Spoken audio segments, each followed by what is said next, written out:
volta.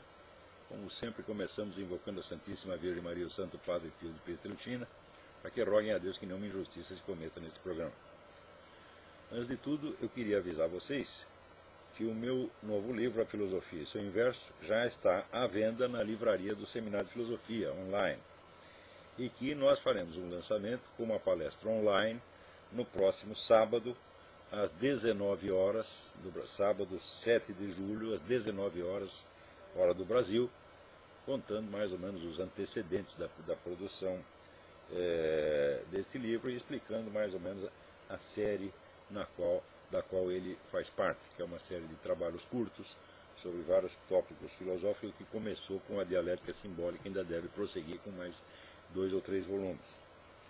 Então, sábado, 7 de julho, às 19 horas. Isso vai ser transmitido não só pelo site do seminário, mas por vários outros sites. E isso está aberto para o público em geral. Então, espero vocês no sábado. Então, hoje aqui é o 4 de julho, estão celebrando aqui a independência americana. Deveríamos, então, dedicar esse programa inteiramente a assuntos americanos, mas, infelizmente, isto não será possível, dada a urgência de certos temas locais, né? Entre os quais, hoje, né, chegou aqui um documento chamado Declaração de Caracas, em que 17 ONGs e partidos políticos expressaram o seu repúdio à intervenção direta e descarada do Foro de São Paulo nos assuntos venezuelanos. Não é preciso dizer que o próprio senhor Lula, em 2 discursos que foram reproduzidos no site oficial da própria Presidência da República, até se gabou desta intervenção. Não é isso? A propósito disso, eu acabei de enviar para o Diário do Comércio um artigo que eu vou ler aqui para vocês, antes de tudo mais. Daqui a pouco vamos entrar tem outros assuntos também igualmente urgentes do Brasil. Em recente debate na Globo News, mediado por William Wack, o ex-chanceler Luiz Felipe Lampreia reconheceu que a política externa brasileira, desde o primeiro mandato de Lula, nada tem a ver nem com os interesses do Estado e da nação, nem com o tradicional compromisso democrático, expressão dele, que se abstinha de interferir nos assuntos internos de outras nações. É, ao contrário, uma política de intervenção, ao mesmo tempo ativa e seletiva, inteiramente determinada por interesses partidários e voltada à criação de um bloco ideológico de esquerda. O centro condutor dessa política, disse ele, é o Foro de São Paulo. Os outros 2 debatedores, o professor da UNB, Eduardo Viola, e Alberto Pfeiffer, do Conselho Empresarial da América Latina, sem tocar no nome da entidade tabu, que já seria exigir demais, concordaram essencialmente com o diagnóstico. Parece, portanto, que ao menos uma parte da elite pensante do nosso país conseguiu absorver finalmente aquilo que um pouco de inteligência e honestidade deveria tê-la feito admitir 10, 12 ou 15 anos atrás, em tempo de impedir que o processo tomasse o rumo que tomou. Esse rumo define-se em poucas palavras. O Estado brasileiro cessou de existir como entidade autônoma, tornou-se um órgão do PT, que por sua vez é um órgão do Foro de São Paulo, comando geral da Revolução Comunista no continente. Ponto final. Ao definir a senhora Dilma Rousseff como, aspas, uma grande patriota da pátria grande, fecha aspas, isto é, da América Latina governada pelo Foro de São Paulo, o generalíssimo Hugo Chávez Frias disse tudo. Esse estado de coisas, que em 2004 já se podia enxergar com os olhos da cara, vê o meu artigo assunto encerrado no meu site, não é mais reversível nem por via eleitoral, nem por golpe militar ou parlamentar, nem por nenhum recurso legal ou ilegal conhecido. Declarações na Globo News não lhe fazem nem cócegas, mal passam de gemidos de impotência inaudíveis em Brasília, Caracas ou Havana. O Brasil continuará, pois, na marcha em direção ao controle total da sociedade pelos governantes iluminados. Estes só encontrarão pelo caminho 3 obstáculos que, no fim das contas, não obstaculizam nada. Primeiro, a inviabilidade intrínseca da estatização completa da economia. Não há um só líder comunista no mundo que não esteja consciente desse pequeno problema, ao qual, no entanto, já se adaptaram alegremente ao aceitar a partilha do poder entre a elite revolucionária e meia dúzia de grandes grupos econômicos, a fórmula perfeita da economia fascista. A mente revolucionária, como vocês sabem, percebe tudo às avessas. Não raro, para conhecer a verdade, basta ler os teóricos do comunismo e inverter o que eles dizem. Quando, nos anos 30, os luminares da interpretação marxista da história teorizaram que a economia fascista era a salvação in extremis do capitalismo, isso queria dizer, objetivamente, que ela seria, como acabou sendo, a salvação do socialismo, a China que o diga. Segundo, a resistência passiva, ou melhor dito, a preguiça da sociedade em adaptar-se a mudanças culturais forçadas, contra as quais, em compensação, não moverá uma palha. Isso quer dizer apenas que o processo será lento e anestésico, o que o tornará ainda mais possante e irreversível. Não preciso lembrar a teoria da rã na panela, preciso? Não faltarão os clássicos buscadores compulsivos de pretextos consoladores, que tomarão cada nova simulação oficial de normalidade como prova de que tudo vai melhorar no dia seguinte, e assim ajudarão o processo revolucionário a encobrir-se daquela camada de invisibilidade que é, como já ensinava Gramsci, a fórmula mesma do poder invencível. Terceiro, dissensões internas no bloco revolucionário, que serão apaziguadas mediante concessões ora aos radicais, ora aos moderados, alternando a velocidade sem mudar a direção do processo. Sempre existe a possibilidade de que alguns cansados de guerra vejam a luz, mas eles são tão lentos, graduais e tímidos em mudar de ideia que previsivelmente estarão caquéticos antes de poder organizar-se em movimento sério de oposição. As únicas possibilidades de mudança de rumo são, pois, primeiro, uma intervenção divina. É sempre possível, mas a Igreja Católica praticamente inteira está empenhada em que semelhante desastre não sobrevenha aos queridos filhinhos que ela ajudou a colocar no poder. Das igrejas protestantes, umas descobriram a via petista para a salvação e estão felicíssimas, outras esperneiam em vão contra perigos que não entendem. Já veremos alguma coisa a esse respeito. Segundo, um giro de 180 graus na política externa de Washington, hoje devotada a promover a ascensão da esquerda anti-americana em toda parte. Não sei dizer se isso também é um caso para a providência divina, ou se a iniciativa humana do Tea Party, dos birthers, ainda conta para alguma coisa.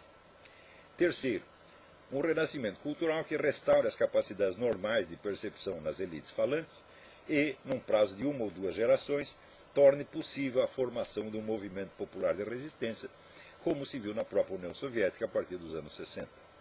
Isso requer, antes de tudo, uma grande literatura capaz de impor-se ante a plateia internacional antes de conquistar um lugar ao sol no país de origem.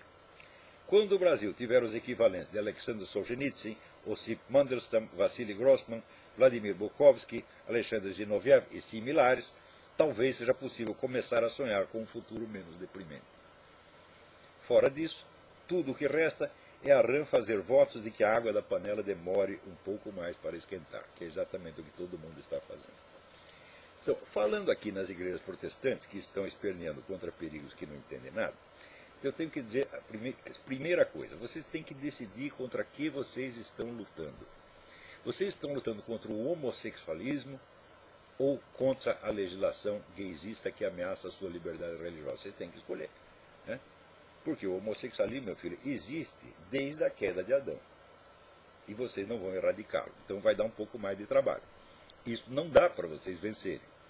Agora, dá para vocês vencerem a transformação, vamos dizer, do gaysismo em lei. A criação da tirania gaysista. Isso dá para vocês vencerem. Com a condição de que vocês encostem o outro tema, deixem de lado. Por quê? Presta bem atenção, em toda a argumentação existem premissas que você firma e com base nas quais, uma vez que essas premissas sejam aceitas por todo mundo, você pode tirar conclusões dela, que também serão, logicamente, aceitas por todo mundo. Ora, a premissa anti-homossexual jamais será aceita pelos homossexuais, né? E por uma boa parte da sociedade. Então, é preciso que você raciocine fora desta questão. Quer dizer, independentemente de qualquer discussão do homossexualismo em si, a proposta gaysista é tirânica, é totalitária, é baseada em mentiras, é uma fraude, tá certo? é uma exploração da boa-fé popular e tem que ser rejeitada e derrotada de qualquer maneira. Esse é que é o problema. Agora, quando você parte para a discussão do homossexualismo, por exemplo, eu fiz o possível para explicar para as pessoas que quando você qualifica o homossexualismo de antinatural, por exemplo, você está se referindo a um conceito antigo e bíblico, tá certo, de natureza. Quer dizer, é a natureza, quer dizer, é o cosmos como expressão da lei divina. Então você tem a lei divina e embaixo você tem a lei cósmica ou natural, que é a expressão dela. Isso é uma concepção de conjunto, tá certo? Com o advento da ciência moderna, a noção de natureza se tornou independente de qualquer referência à lei divina. Então a natureza é considerada um campo separado, autônomo, distinto, cujo conhecimento não pode e não precisa passar pelo conhecimento da lei divina. Então isso quer dizer, quando você diz que uma coisa é natural ou antinatural, isso tem um significado no contexto antigo e bíblico, outro significado no contexto científico atual. Ora, quando eu disse isso, as pessoas insistiram, não, mas está aqui na Bíblia, Paulo diz que eles largaram o uso natural da mulher e começaram a transar uns com os outros. Eu digo, mas escuta, você não está vendo? Paulo está usando a palavra no sentido antigo. Né? Portanto, natural é aquilo que viola, não a natureza no sentido biológico ou físico moderno, mas aquilo que viola a lei de Deus. Tá certo? Então, neste sentido, bom, você pode dizer que é antinatural, mas se o antinatural significa violar a lei de Deus, é a mesma coisa que dizer que é um pecado. Agora, antinatural no sentido moderno é aquilo que viola a biologia. E não há nenhum meio de você provar que qualquer prática homossexual viola a biologia. Você está entendendo? Porque quando você vê que o homossexualismo é uma prática usual em 1.500 espécies animais, fala, bom, então toda essa gente está contra a natureza? O que houve? Então isso é uma crise, né, cósmica de proporções apocalípticas.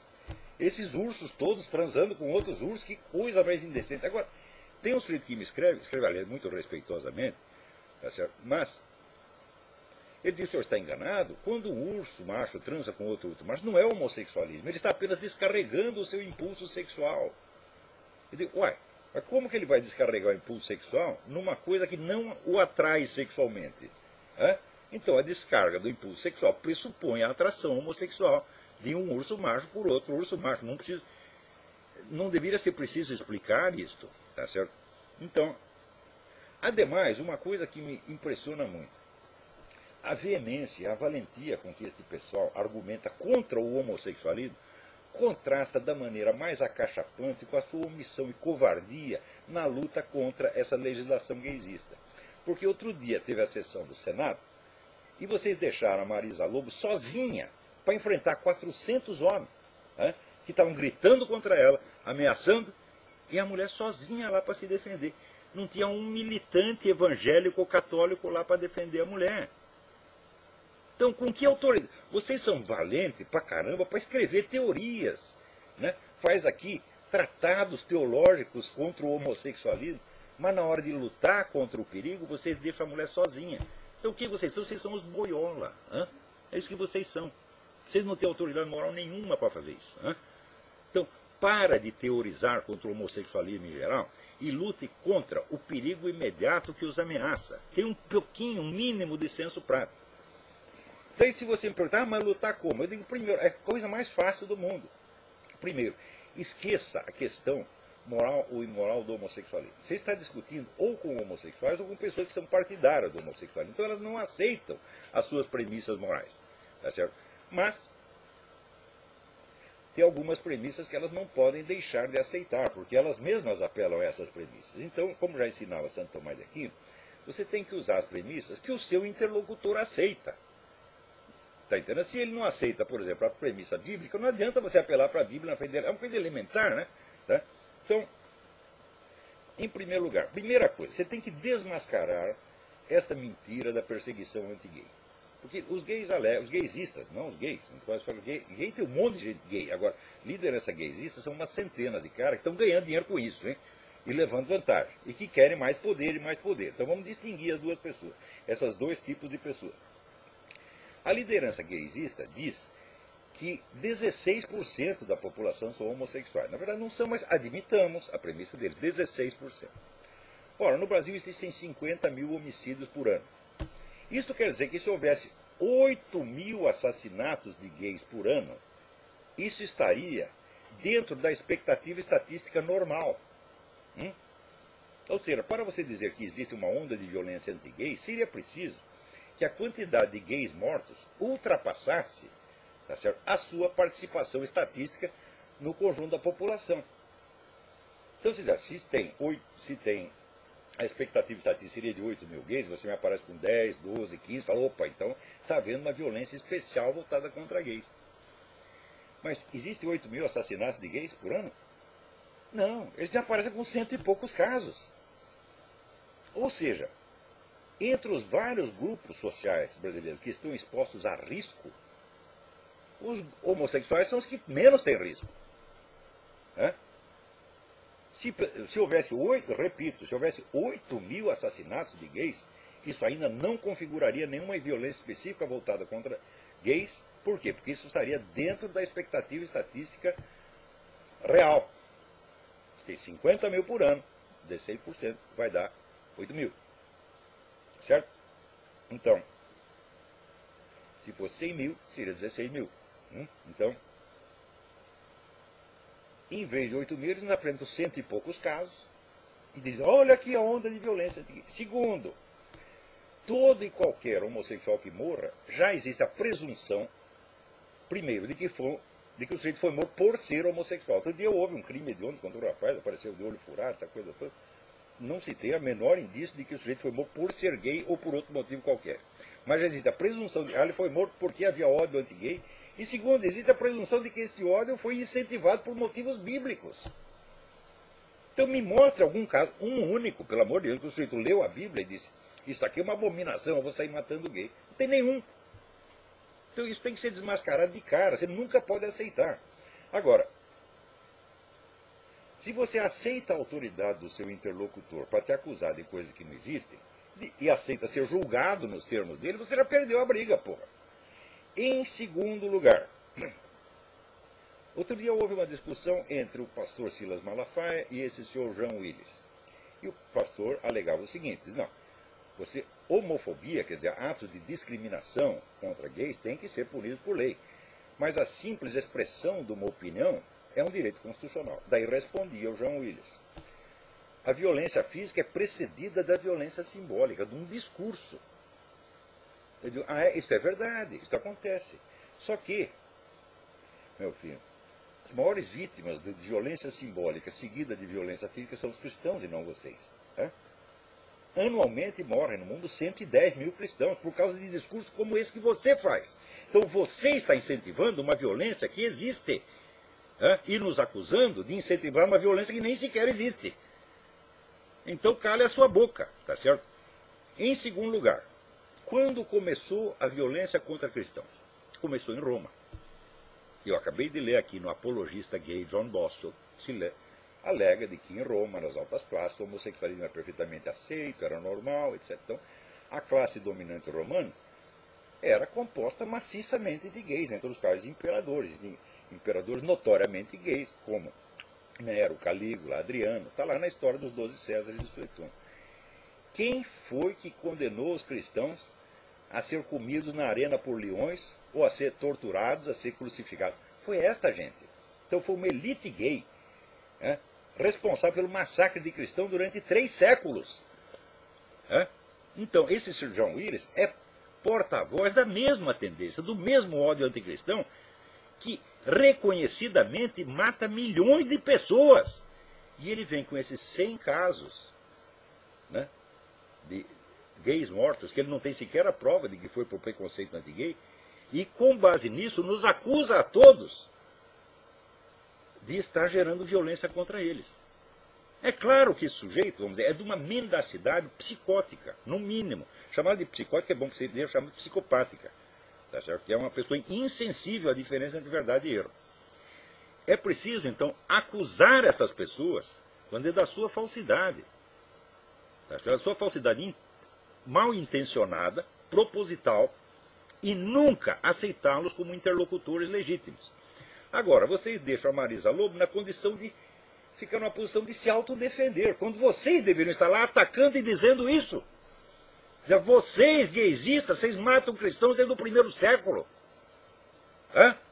Quer dizer, a propaganda anticristã é de uma virulência muito grande, e vocês estão acrescentando as suas palavras a esse discurso anticristão, que reconhecidamente mata 110 mil pessoas, ainda mata 110 mil pessoas por ano.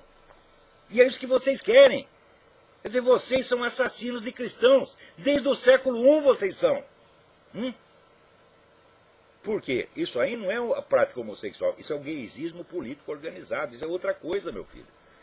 Não estou acusando você de ser homossexual, estou acusando você, tá certo, de criar o estado de violência simbólica que gerou e continua gerando violência anticristã em proporções apocalípticas. Então, cada vez que você abre a boca para nos chamar de homofóbicos ou de fundamentalistas, etc., quando usa a palavra fundamentalista, está igualando os cristãos aos radicais islâmicos que estão matando cristãos. Você não tem vergonha? Quer dizer, você pega a vítima e carimba com o mesmo rótulo do assassino? Isso não é violência simbólica, rapaz?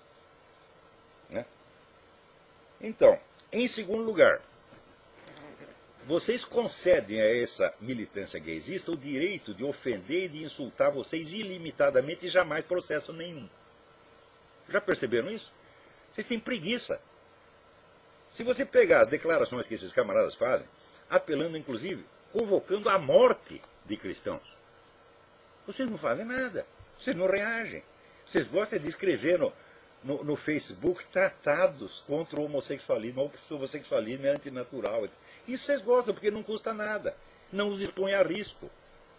Se você é bem defendidinho na sua casa, você escreve aquelas coisas, vamos dizer, num comentário no Facebook, ou no Orkut, ou sei lá onde, não custa nada dar palpite.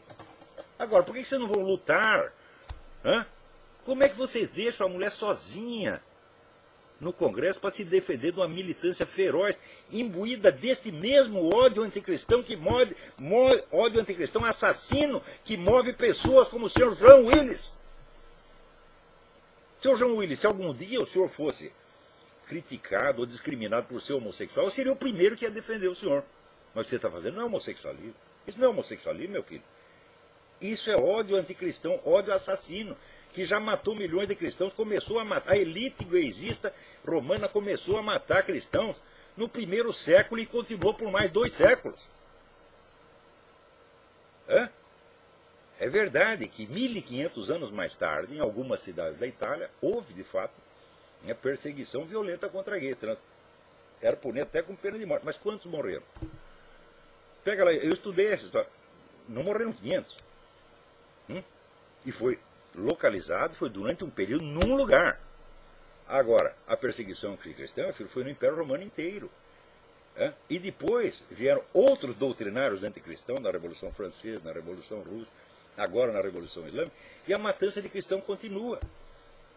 E você me pega esses 100 casos, onde não há conexão causal alguma entre o discurso religioso e esses crimes, na maior parte cometidos por garotos de programa que são eles próprios gays. Você não tem nem um pouco de senso da verdade, rapaz? Nem um pingo de decência nessa sua alma? Eu acho que não.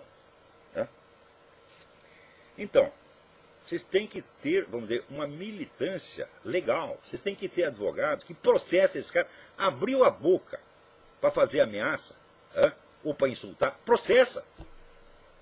Agora, acontece o seguinte, xingar cristão e ameaçar cristão é barato, é de graça, não custa nada. A hora que começar a custar, eles param, e recuam. Agora, como vocês são todos covardes, quietinhos, vocês viram, esse negócio que aconteceu na Câmara é um absurdo. Uma mulher perseguida, acossada por uma militância feroz, ameaçadora. E os cristãos tudo em casa lá. A homossexualismo é pecado. Ah, vocês são ridículos, porra! Na hora que você vê a militância gaysista, é muito mais corajosa do que vocês. Eles acreditam em gaysismo e vocês não acreditam em cristianismo. Vocês acreditam só em teoria, só para falar. Na hora de lutar, de se expor, nada. Tinha até um rapaz que era para falar na Câmara, chegou na hora H e que eu dei uma ajuda para ele. Não apareceu. Deixou a mulher sozinha. Hã? Olha aí os santos mártires do cristianismo, que beleza, é? Agora, para teorizar contra o homossexualismo, qualquer bunda mole faz como vocês fazem. Hã? Então, vocês são durões, tá certo? No discurso teórico. No campo da ação, são os molengas, são os covardes. E é por isso mesmo que são tão inflexíveis. Porque a valentia do sujeito não se mede pela inflexibilidade das suas palavras, tá certo? Mas pelo valor das suas ações. Pelo menos mostra a sua cara, como eu estou mostrando a minha. É? Que eu, por exemplo, nesse caso do Foro de São Paulo, eu já paguei por essa brincadeira. É? Eu também levava ameaça de morte 2, 3 por semana, porra. É? E note bem, eu não sou uma igreja, eu não tenho recursos para isso, eu não sou uma entidade protestante. Eu, pessoalmente, eu não tinha recursos para processar essa gente toda, mas vocês têm. É? Pega o dinheiro do seu dízimo para processar quem insulta a sua igreja ou quem lhe faz ameaça. Pelo menos isto. Terceiro lugar, vocês têm que ter uma militância organizada capaz de ir aos locais e defender a sua causa. Se o lado de lá está gritando, você tem que gritar também. Se o lado de lá está xingando, você tem que xingar também. Porque das duas, uma. Ou você vai argumentar no campo racional, e eu dei para vocês a dica de como argumentar no campo racional, para esqueça o discurso anti-homossexual e se concentre na questão da tirania gaysista. E expliquei tudo como é que faz. Daí começa a espernear. Ah, não, porque Paulo diz que o homossexualismo é natural. Puta merda! Haja saco! Então vocês querem transformar isso aí numa disputa acadêmica. Comigo. Vamos discutir com o Olavo, porque o Olavo tem paciência, o Olavo tem saco de borracha. Tá certo? Ele responde a cada pentelho que vem incomodar com argumentos imbecis, ele responde a cada um. Agora, me meter com a militância gay, eu não, eu vou ficar dentro de casa. Então, veja, falando nisso, o pessoal quer casamento gay, sabe quem é o pioneiro do casamento gay? O imperador Nero. O imperador Nero casou, fez 2 casamentos gay até. Primeiro casou com um rapaz chamado Espórios e depois com outro chamado Doríforo. E o primeiro ele mandou castrar, para fazer dele mulherzinha dele. Depois o imperador Adriano também tinha um amantezinho, tá certo? E comeu o rapaz, depois se cansou. Ele mandou matar, e depois de mandar matar, mandou erigir uma estátua e colocar no panteão dos deuses. Então isso aí é o tipo da cultura macabra, tá certo? Cultura macabra que você vê em órgãos gaysistas, como a revista Advocate aqui. Existe, vamos dizer, a longa pesquisa da Judith Riesman mostrando a intensa presença do elemento pedófilo na cultura da revista Advocate e outras revistas gaysistas. Eu não estou associando necessariamente homossexualismo à pedofilia, mas associo sim à liderança. Porque no Brasil, o seu Luiz Motti, que era o seu ídolo máximo, o seu grande líder, já está sendo processado por propaganda da pedofilia, e daí vocês trataram de repente, escondê-lo para baixo do tapete. Perceberam? De repente ninguém mais fala do João Willis. O Luiz Motti foi desmascarado, agora vamos apostar tudo no João Willis. Agora aqui nos Estados Unidos, só neste ano, 3 líderes gays importantes estão sendo processados por prática da pedofilia. Então, note bem, não há conexão entre homossexualismo e pedofilia, mas entre militância gaysista e pedofilia, sim, porque é a mesma convergência de interesses. Aqui já está lançada a campanha pela legitimação e legalização da pedofilia, e estão lançando no mundo inteiro. Quando lançam um lugar, lançam tudo, isso tudo coordenado. E no Brasil? Essa luta pela redução da idade de consentimento. E outra coisa, por que querem espalhar literatura e filmes gaysistas nas escolas? Vocês estão criando clientela para pedófilo, meu Deus do céu. Então, se não são pedófilos pessoalmente, vocês estão facilitando o caminho para eles. Por quê? Porque é uma convergência de interesses políticos. Agora, o cara que é homossexual fala, peraí, por que ele está interessado na implantação do homossexualismo mundial? Ele está cuidando do desejo dele, atender o desejo dele, ele não vai se meter nessas coisas. Se o cara se mete em militância gaysista, não é movido pelo seu impulso homossexual, mas por um impulso psicopático de remoldar o mundo à luz do seu desejo sexual. E esse é o primeiro ponto que vocês, evangélicos e católicos, vocês têm que levantar. Dizer, olha, eu estou falando em nome de uma religião que me impõe deveres e deveres difíceis de cumprir. Você está falando em nome do seu desejo, da sua fantasia sexual. Não estamos no mesmo nível. Eu não estou defendendo o meu interesse, mas você está. E, finalmente, um ponto que vocês têm que levantar. A legitimação do casamento gaysista resulta no seguinte: não vai haver diferença legal entre uma mulher e um homem vestido de mulher. Portanto, se aparece que o seu Luiz Motti, que botou um sutiã, eu sou obrigado a chamá-lo de senhora ou senhorita. E se não chamar, ele vai ser ofendido e vai me processar. Então, significa, a percepção visual está proibida. A percepção espontânea. Isto chama-se estimulação contraditória. Isto é uma violência psicológica, o homem fala de violência simbólica, isto é uma violência simbólica, violência psicológica fascista. E eles estão querendo impor isso como lei. E impor não só a nós, mas impor também a crianças. Eu digo, ora, por exemplo, um casal homossexual pode criar uma criança? Pode. Perfeitamente. Agora, a hora que ele quiser impor a sua identidade homossexual para a criança, ele está cometendo violência simbólica, sim. Porque está obrigando a criança a ver não com os olhos da cara, que percebe a diferença sexual, mas com os olhos da simbologia cultural gay que ele quer lhe impor. Então, a piada do Groucho Marx, afinal, você vai ver, vai concordar com seus próprios, comigo ou com os seus próprios olhos? Vai acreditar em mim ou nos seus próprios olhos? Virou realidade. Isso vai ser imposto a muitas crianças. Então, homossexualidade é uma coisa, identidade gay é outra coisa. A identidade gay ela é problemática em si mesma. Por quê? A identidade de homo e hétero coincide com a sua identidade anatômica. Então, tão logo você se apresenta com o seu corpo de homem ou de mulher, você é identificado como homem ou mulher. Mas como você vai ter uma identidade gay? Ninguém sabe se você é gay.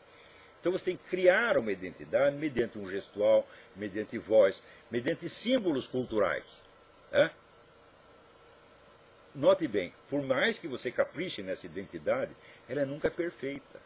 Você imagina, por exemplo, a tragédia do travesti ou transexual que às 4 horas da manhã olha no espelho e está crescendo barba? Que decepção! Pensou um esforço psicológico para reforçar a sua identidade feminina culturalmente construída contra o dado anatomofisiológico que está aparecendo na sua cara. É difícil. É um problema, é um sofrimento. E pessoas que são incapazes de arcar com esse sofrimento, de entender, falar, quem sai na chuva para se molhar. Eu quis isso, então eu aguento as minhas tensões, eu aguento as minhas dificuldades, e ninguém tem nada a ver com isso. Eles não são capazes de fazer isso. Eles querem mudar a sociedade, para que a sociedade lhes dê o reforço que eles não têm internamente. Ou seja, ninguém pode dizer uma palavra contra gaysismo. Por quê? Porque a identidade gay é uma coisa que é vacilante e problemática em si mesmo. E eles querem que nós seguremos a sua identidade de pé, porque eles não são capazes de segurar. Então, é uma dificuldade psicológica inerente à condição de homossexual. Tá certo? Inerente para alguns, porque o sujeito pode viver perfeitamente, o homossexual pode viver perfeitamente bem sem essa palhaçada da identidade homossexual. Então, eu sou um cara como qualquer outro, só que de vez em quando eu tenho um desejo homossexual e pronto, que nem um urso pode ter. Tá certo? Então, voltamos ao conceito antigo, a homossexualidade é uma conduta e não uma identidade. Mas eles querem identidade, porque sem identidade não dá para criar um movimento político, porra. E não dá para sugar a verba do Estado. E não dá para chantagear trouxas como vocês, evangélicos e católicos. Entendeu? Então, olha, é isso aí que vocês têm que fazer, porra. Então, primeiro, decidir contra que vocês vão lutar. Se vão lutar contra o gaysismo, então esqueça a sua argumentação anti-homossexual. Porque se você não obtiver o apoio dos próprios homossexuais honestos, a sua causa está perdida, meu filho. E depois, quando vocês acusam o homossexual de antinatural, e isso é ouvido no sentido científico moderno, a coisa se torna monstruosamente ofensiva, e aí o cara tem razão de dizer que isso é homofobia. Então, note bem, eu não acho que a homofobia seja um pecado mortal.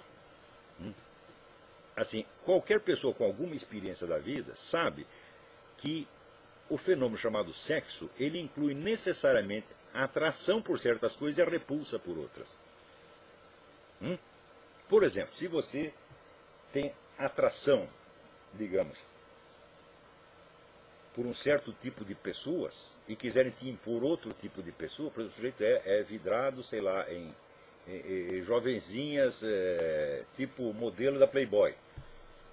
E alguém quer lhe impor uma mulher madura, com os peitos caídos, etc., etc., ele vai sentir repugnância, ele não quer. Então, a atração por uma coisa implica a repulsa por outra. Então, a repulsa faz parte, necessariamente, da própria dialética do sexo. Eu lembro o caso, como foi o Graciliano Ramos, ele tinha uma repulsa física a homossexuais. Ele jamais tomaria uma atitude pública contra eles, jamais discriminaria, mas ele tinha. Então, como na prisão em que ele estava, o cozinheiro era homossexual, ele ficava dias sem comer porque ele tinha uma repulsa física. Isso não é controlável, isso não é cultural. Tem pessoas que são assim. Então, assim como vocês homossexuais, eu lembrei o caso da sauna gay, tá certo? Onde a sauna começou a ser frequentada por transexuais e travestis, e os homossexuais machos protestaram e disseram: eu tenho nojo disso. Nós viemos aqui procurar homem peludo e de repente vem esses caras com esses peitão e tal, tenho nojo disso. Eles diziam isso abertamente. E é nojo mesmo. Então por que o nojo, a repulsa, é monopólio de vocês? Só vocês podem sentir repulsa e ninguém mais pode. Então, eu não considero que uma repulsa ao homossexualismo seja um crime, nem um pecado, nem uma doença. Ela é tão normal quanto o próprio impulso homossexual, meu Deus do céu. Veja, quando a gente fala normalidade do impulso homossexual, você sabia que a Igreja Católica não considera que a atração homossexual seja pecado? Se não é nem pecado, como é que vai ser antinatural, meu Deus do céu? Considera que o ato homossexual, sim, é um pecado. É um pecado como seria o pecado do adultério, fornicação, etc, etc. Tá certo? Então, abrande esta retórica anti-homossexual e concentre-se na luta efetiva. E não deixem uma mulher sozinha se defender contra 800 gaysistas enraivecidos. Em suma, tome vergonha nas suas caras, antes de ficar com pregação moralista, né, no Facebook, com argumentação teológica imbecil. Tá certo? Então, na verdade, quando a pessoa começa com esse excesso de rigidez doutrinária, é porque é um covarde. É porque não é capaz de enfrentar as verdadeiras dificuldades da vida cristã. Não é capaz de ver os seus próprios conflitos internos, suas próprias dificuldades. Então acha que a rigidez do seu discurso, né, o torna mais santo, mais lindo que o outro. Então isso é exibicionismo, minha gente. Pare com isso. Vamos ser práticos. Qual é o problema? O problema é que os caras estão querendo implantar realmente uma ditadura gaysista, que vai terminar em perseguição direta de cristão, mas isso é óbvio que vai.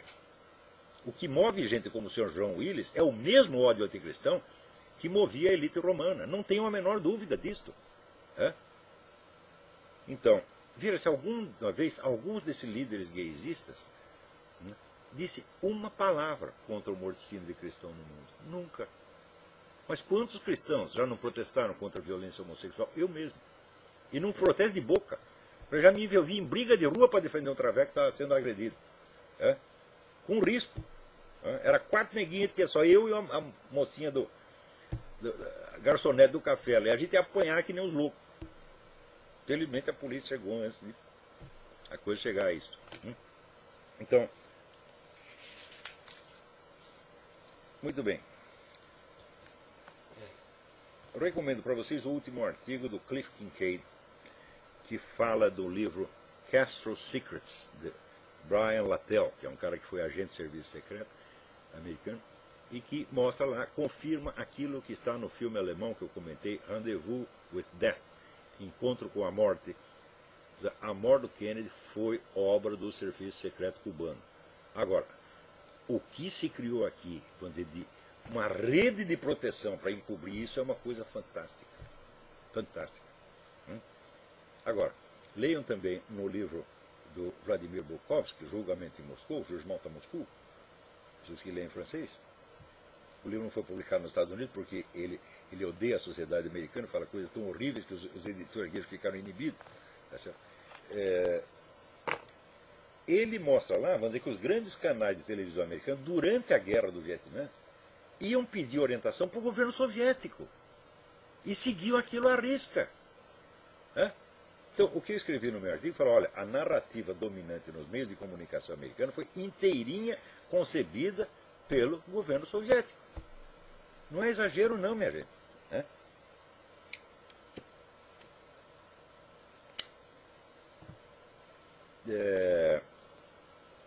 Agora, para você ver, o governo americano atual, o governo Obama, está empenhado em desmantelar o poderio americano, meter os Estados Unidos em encrenca e possivelmente, tá certo, em metê-lo numa guerra antes do fim do ano. Para quê? Para salvar a eleição do Obama.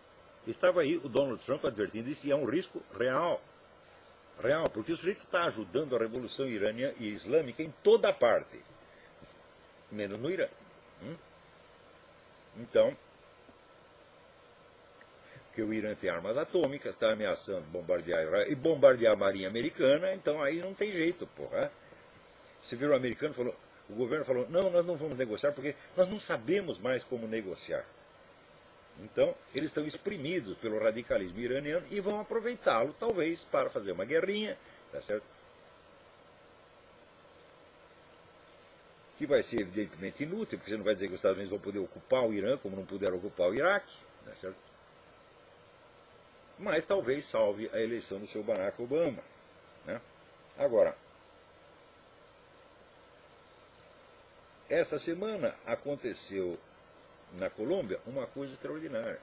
Os presidentes, o Juan Manuel Santos foi falar para um grupo de estudantes, foi vaiado. Pela primeira, os caras tomaram consciência de que o sujeito é o traidor, de que ele passou por lá de lá. Porque eu estava na campanha do Juan Manuel Santos, eu vi aquilo, eu vi o entusiasmo com que o pessoal votou nele, acreditando que ele ia dar um jeito nas Farc. E ele, quando subiu, só ofereceu vantagem para as Farc. Olha, você entrega as armas e nós legalizamos vocês. Vocês viram um partido político, vocês podem ganhar dinheiro, podem vender suas drogas em paz. Tá certo? Então, colocou um cara das Farc da prefeitura, né, de Bogotá. Tem gente... o chamado coletivo de advogados, Alvaro Restrepo, que é o órgão que representa, né, toda essa esquerda, lá, o presidente do negócio foi do M19, quer dizer, a mesma entidade que tocou fogo no Palácio da Justiça. Em suma, os terroristas estão sendo, né, elevados aos primeiros postos por obra e graça do Juan Manuel Santos. Mas o colombiano parece ser menos trouxa do que o brasileiro e menos trouxa do que os americanos, porque ele logo percebeu, falei, epa, o cara deu para trás. Né? Também, por outro lado, na Comissão de Direitos Humanos, o pessoal ia levantar, vamos dizer, as perseguições, homicídios, torturas que estão acontecendo na Venezuela, e Cuba, Rússia e a China melaram a discussão, não permitiram que o assunto entrasse em pauta. Enquanto isso, porque o Senado paraguaio faz um impeachment legal e constitucional de um presidente, todo mundo é golpe de Estado. Né? Nós temos que proteger a democracia. Você vai proteger a democracia na Venezuela, meu filho, onde o Chávez, quando escreveu no livro, manda matar. É? Na Bolívia, a mesma coisa. Tem lá os deputados bolivianos que estão em greve de fome por causa de violência sofrida pela oposição na Bolívia. É? Agora, com isso o governo brasileiro não se incomoda. Por isso que o Lampré disse a coisa certa, é uma intervenção ativa e seletiva. É a intervenção contra quem é da direita, quem é nosso inimigo. Agora, do nosso lado, pode fazer tudo. Então é claro que é um critério partidário e ideológico. Né? Então, agora, como se não bastasse, né, a enxurrada de más notícias, diz que o Papa Bento XVI nomeou para chefe da Congregação para a Doutrina da Fé, o Santo Ofício, um homem da teologia da libertação. Ou seja, o Papa tem feito um esforço monstro para restaurar a Igreja, né? Inclusive para refazer a unidade que foi perdida com o Concílio Vaticano II, de repente faz uma dessa. Quer dizer, como é que não vamos explicar? Será que a explicação é Alzheimer? Eu acho que é. Não vejo outra explicação. Quer dizer, o homem já está com 153 anos, já não sabe mais o que está fazendo. É a única explicação possível. Né? Agora, aviso, não tem nada a ver com a história, mas vocês têm gatos em casa? Gato passa toxoplasmose, e toxoplasmose às vezes aparece uma forma de doença mental e de impulsos suicidas.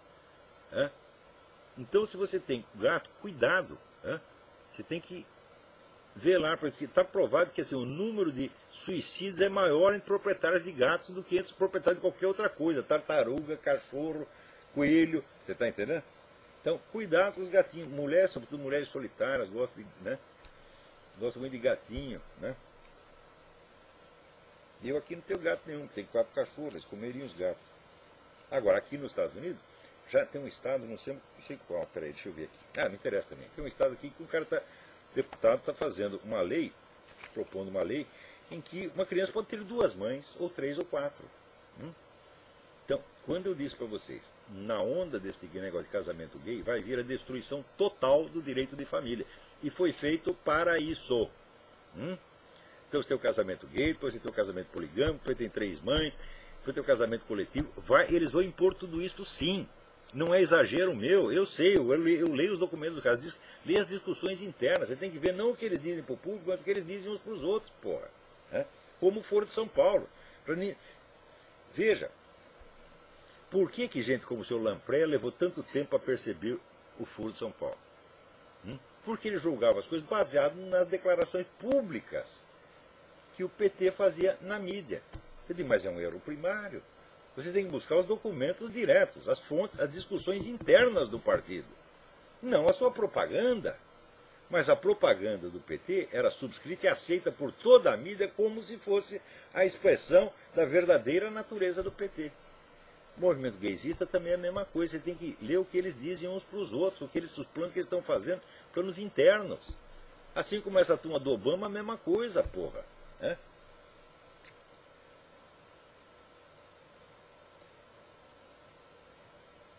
Agora, aqui o desespero desse pessoal para provar que homossexualismo é antinatural chega ao ponto em que o sujeito me escreve dizendo, eu falei, de juízo universal e normativos, você não pode deduzir nenhum fato concreto. O cara diz, pode sim, porque o juízo universal e normativo se aplica a todos os casos individualmente. Mas tu é um jumento mesmo, hein, rapaz? O que se aplica é o seguinte, você tem um juízo universal normativo, você pode deduzir juízos normativos para casos particulares. Mas você não pode saber se o caso particular aconteceu ou não. Você pode ir especificando até chegar aos últimos detalhes. Mas para saber se um fato aconteceu ou não, você não pode deduzir isso logicamente. Isso depende de observação, isso é um dado de experiência. E note bem, o rapaz que estudou lógica. Escuta, então, é o seguinte, vocês aí que vivem lendo coisas da religião, agora para os católicos em particular, conheço muito grupo de estudiosos no Brasil que vivem lá, aqui estamos lendo São João da Cruz, estamos estudando a vida de São Francisco de Assis, etc, etc. Escuta, a religião não é isso, meu filho. Eu vou dar 3 conselhos para você. Confessa, comunga e reza o terço todos os dias. E não leia nada de religião. Nada, nada, nada. A cultura religiosa pode ficar para depois de você ter anos de experiência da vida religiosa, dos sacramentos, daí você vai ver como é que a coisa funciona e daí você vai saber do que esses livros estão falando. Que é uma coisa que eu toda semana estou descobrindo de novo, e medindo a dimensão da minha ignorância e da minha perversidade mental, que eu 20 anos atrás, às vezes dava palpite sobre isso como vocês dão. E bastou, quando passou essa tempestade toda do Concílio Vaticano II, eu fui voltando gradativamente, confessar, comungar. Eu vi, ai meu Deus do céu, eu não tinha a menor ideia do que a coisa era. Quer dizer, a comunhão, ela é o centro da vida católica, meu Deus do céu. Se não tem isso, não tem nada. É 0, 0, 0, 0, 0, 0, 0. Agora o pessoal fica especulando e lendo essas coisas e não confessa, não comunga. Meu Deus do céu, onde é que vocês esperam terminar? Você para no inferno, você tem uma montanha de livro queimando na sua frente, você queimando o meio, porra. Isso aí é o que dizia, o dito árabe, é um asno carregado de livro, porra. Então, peraí, tem alguém na linha. Alô, quem é? Alô? Olá? Eu? Fale bem alto, por favor. Como é? Está muito ruim essa ligação. Não estou ouvindo nada, desculpe. Está horrível essa ligação. Eita. Às vezes é o seguinte, o pessoal deixa o computador ligado, né, e dá um eco e daí não ouço nada. Se você quer ligar para cá, você tem que baixar o volume do seu computador, pô, né? Então, olha, aqui o pessoal está distribuindo vibradores com o formato do Obama, né? Deixa eu ver se eu acho aqui eu não estou achando a foto, mas é um vibrador. Eu acho que assim, é uma homenagem certa ao presidente, porque ele já pôs no cu todo mundo mesmo, então ele tem que ser consagrado, tem que ser, por assim dizer, oficializado, né? E distribuir, né, para cada eleitor. Chega na frente da urna, vai votar, toma lá, né? Para você já vai votar, depois você já senta em cima, né? Eu acho muito certo. No Brasil não fizeram, né? Vibrador Lula, vibrador Dilma, vibrador Zé Dirceu, meu Deus do céu. Tem que ter. Que falta de imaginação, que falta de respeito. Pô. Vocês não reconhecem os méritos dessas pessoas? Né?